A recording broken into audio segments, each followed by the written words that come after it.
A'udzubillahi minasyaitonirrajim. Bismillahirrahmanirrahim.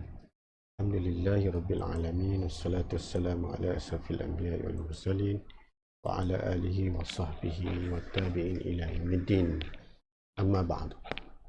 InsyaAllah pada pertemuan kali ini saya akan menerangkan ataupun memberitahu berkaitan dengan panduan Ramadan bagi pesakit kencing manis.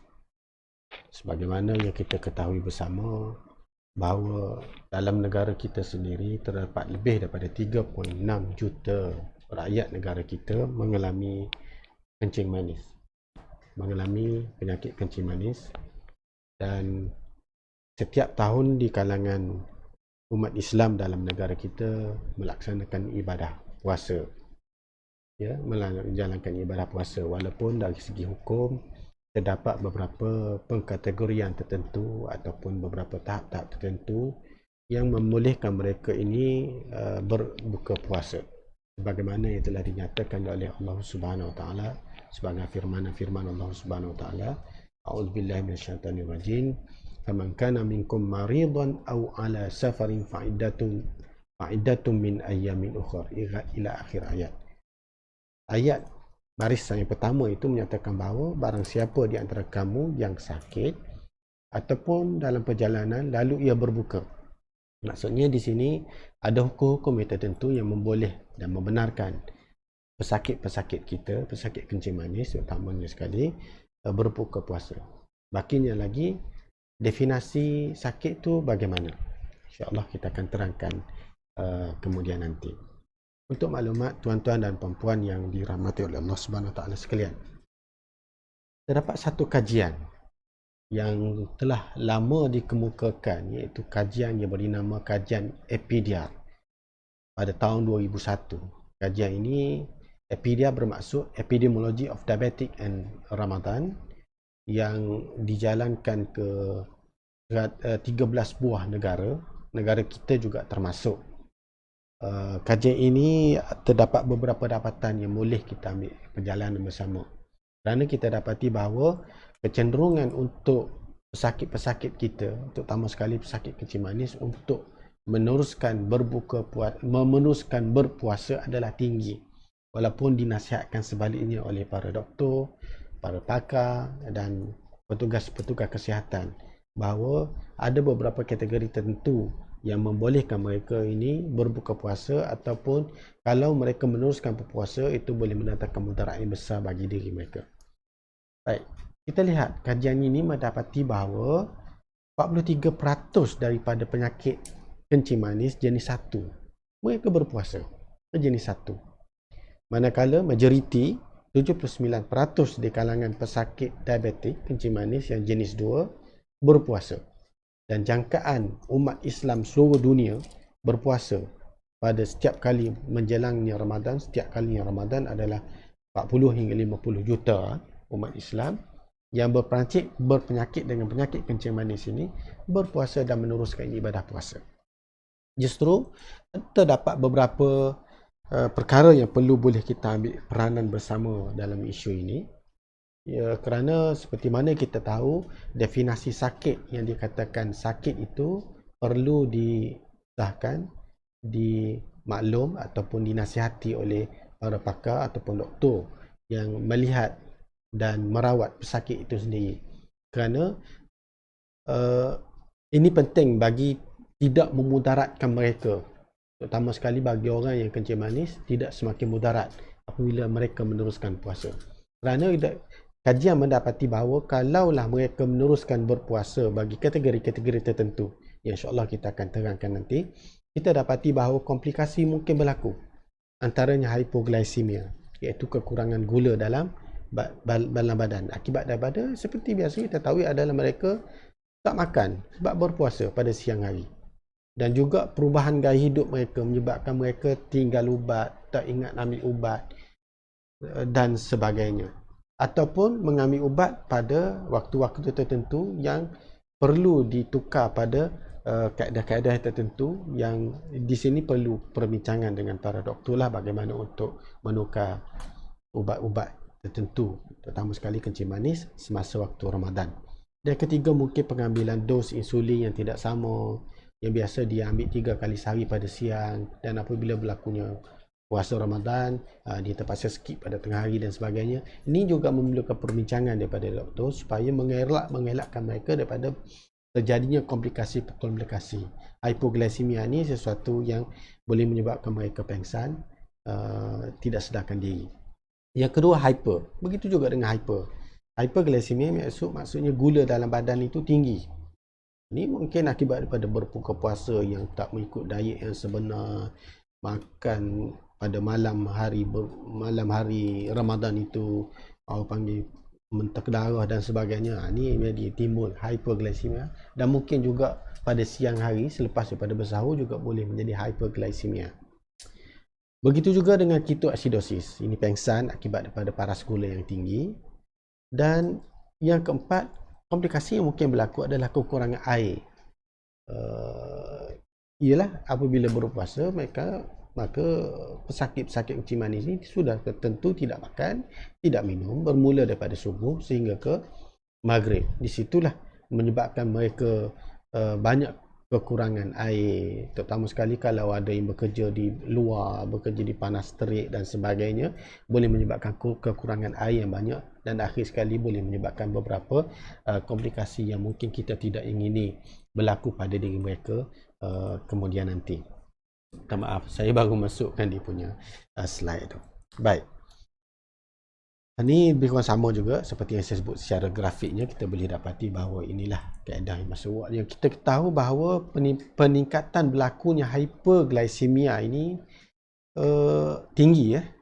Kalau kencing manis jenis 2 lebih kurang 5 kali lebih tinggi. Jenis 1 3 kali lebih tinggi. Akibatnya seperti yang dibincangkan tadi, tidak mengambil ubat ataupun mengurangkan dos ubat dengan sendiri, tidak mendapat nasihat daripada doktor, dan ini menyebabkan kawalan gula tidak dikawal dan tidak dilatih sebelum daripada mereka melakukan berpuasa. Tuan-tuan dan puan-puan yang dirahmati oleh Allah Subhanahu Wa Taala sekalian,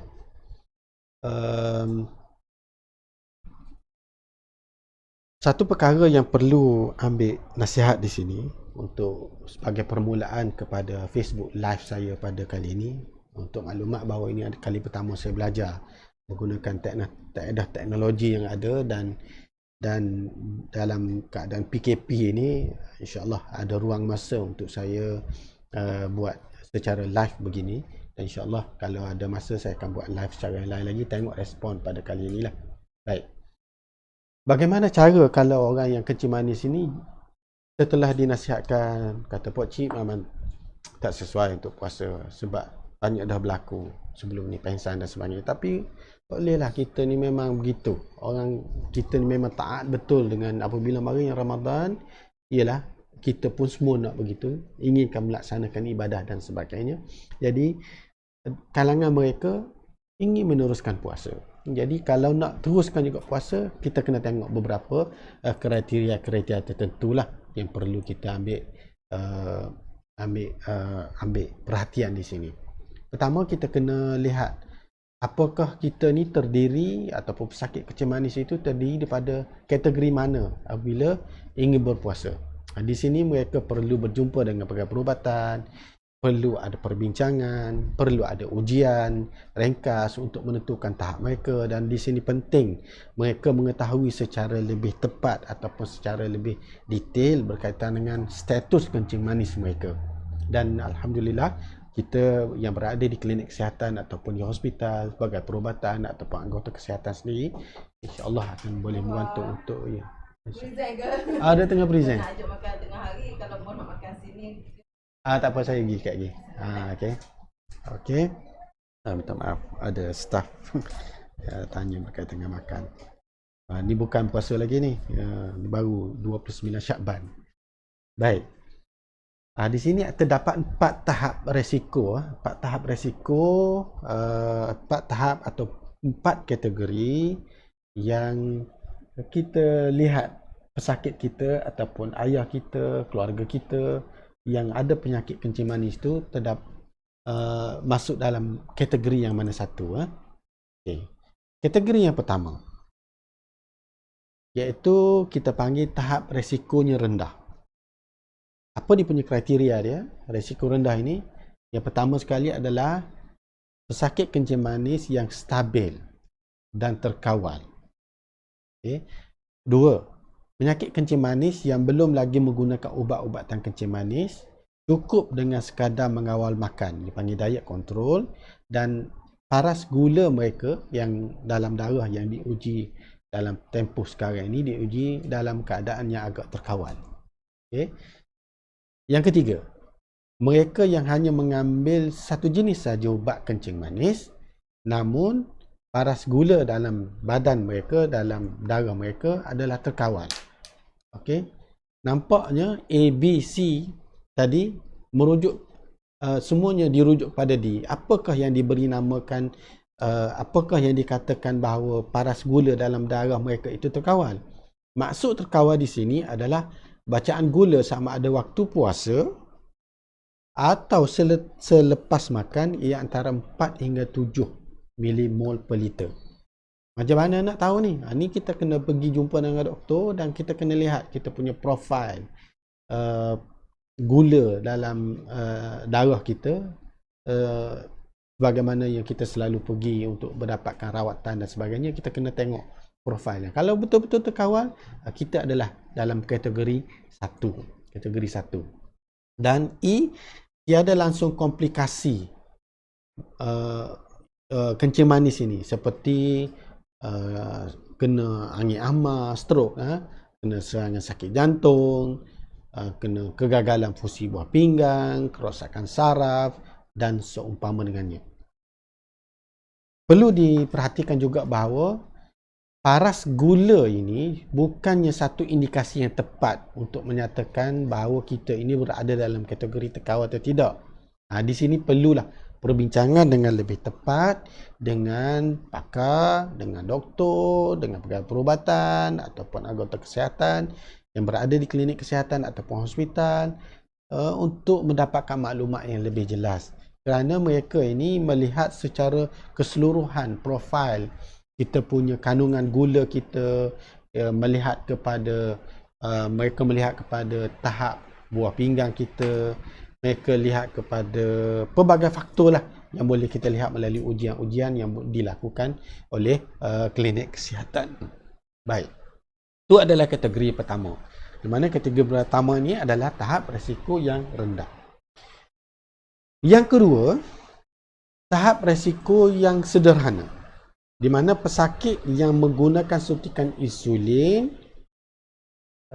yang jenis tindak balas segera. Maksudnya dia adalah short acting insulin.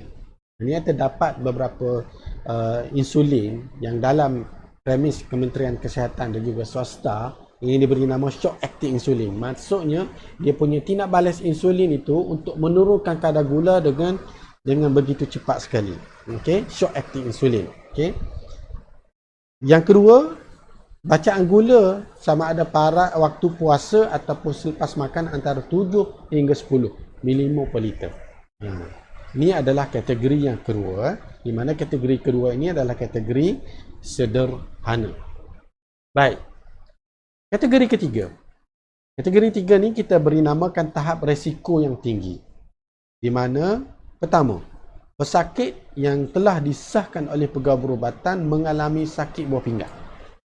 Di sini pegawai perubatan akan melihat profil kita, melihat kita punya ujian yang telah kita lakukan, ujian yang terbaru kalau boleh dalam tempoh 3 bulan daripada sebelum berpuasa. Kita boleh lihat bahawa kita punya status buah pinggang kita macam mana.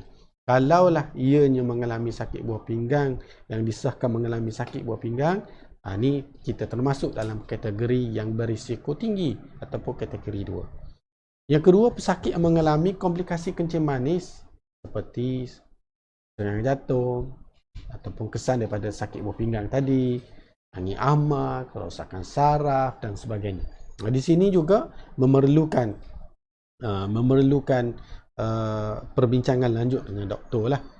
Yang ketiga, pesakit yang tinggal berseorangan dan mengambil ubat kencing manis yang jenis insulin ataupun sulfonylurea. Yang ni kalau duduk seorang ni.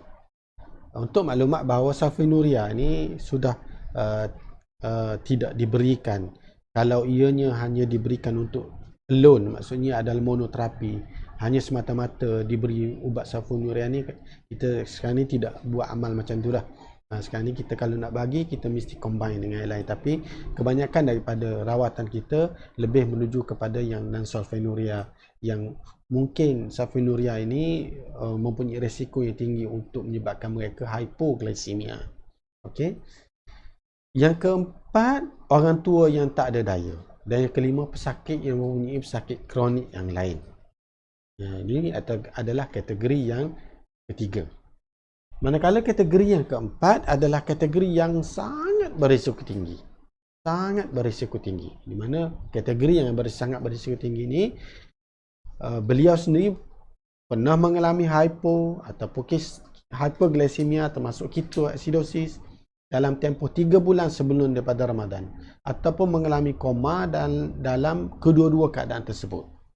Yang kedua, mempunyai sejarah hypoglycemia yang kerap, selalu saja pengsan, selalu jaga rebah akibat daripada hypoglycemia ataupun tanda-tanda hypoglycemia, dan tidak dapat ataupun tidak pandai mengenali tanda-tanda hypoglycemia. Ini kadang-kadang pesakit-pesakit di antara pesakit-pesakit kita yang tidak pandai untuk mengenali tanda-tanda hypoglycemia.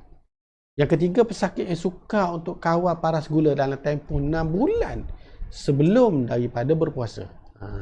Inilah pentingnya bagi kita untuk terus bersama dengan doktor, terus untuk dapat kerawatan doktor, terus untuk berbincang dengan doktor, di mana kita dapat lihat kita punya tahap gula kita dalam darah kita dalam tempoh 6 bulan sebelum daripada Ramadan. Maksudnya kalau ianya tak terkawal, contoh di sini adalah paras gula waktu puasa lebih daripada 10, dia kira sebagai tidak terkawal. Yang keempat, pesakit kencing manis jenis 1.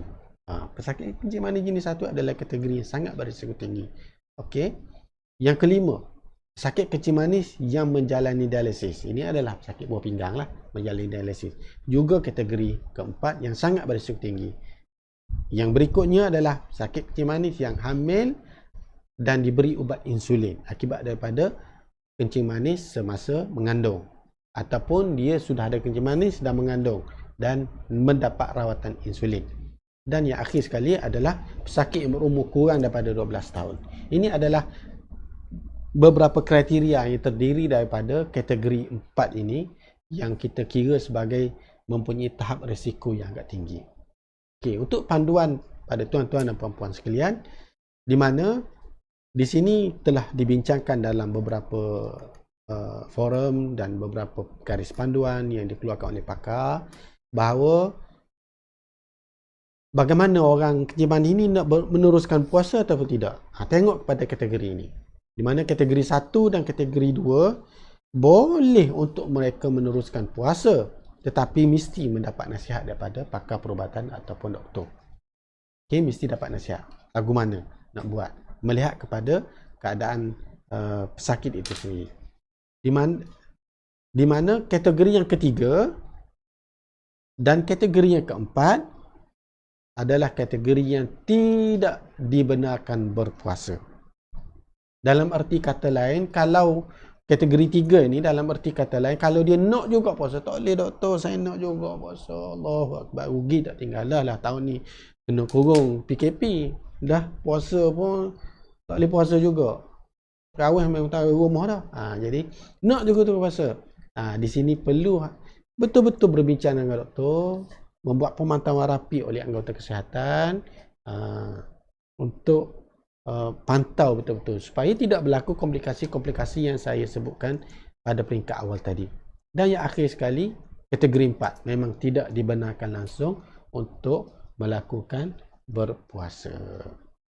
Jadi saya rasa untuk pertemuan, untuk perbincangan kali ini, saya berhenti setakat ini saja dahulu, kerana saya ada kes untuk dibincangkan di klinik ini. Wallahu a'lam.